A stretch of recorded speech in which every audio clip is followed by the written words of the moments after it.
बुद्धिस्टहरूमा पनि बलि प्रथा छ भनेर भन्नुभएको रहेछ। नढाँटी भन्नुपर्दाखेरि हो, बुद्धिस्टहरूमा पनि बलि प्रथा छ र हुनुपर्छ। यदि हामीले सही तरिकाले बलि चढाउन जान्यौं भने मुक्त भइन्छ। मुक्त मात्र होइन, बुद्धत्व पनि प्राप्त गरिन्छ।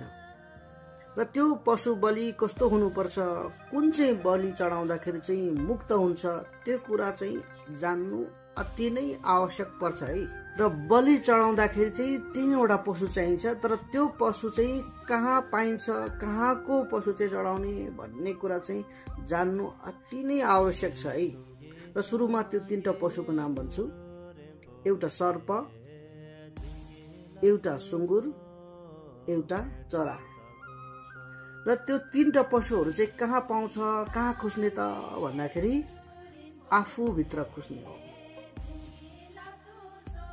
तपाईँ भित्रको सर्प त्यसको बलि दिने हो। तपाईँ भित्रको सर्प, हामी भित्रको सर्प भनेको के हो त? रिस। हामी भित्रको सुँगुर भनेको के हो त? अज्ञान, अविद्या। हामी भित्रको चरा भनेको के हो त?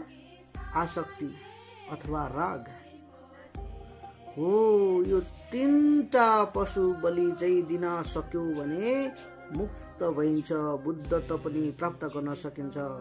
यसलाई पूर्णतः बलि दिएर पुरै काटेर फालिदिनुपर्छ। केले काट्ने त भन्दाखेरि शून्यताको ज्ञानले।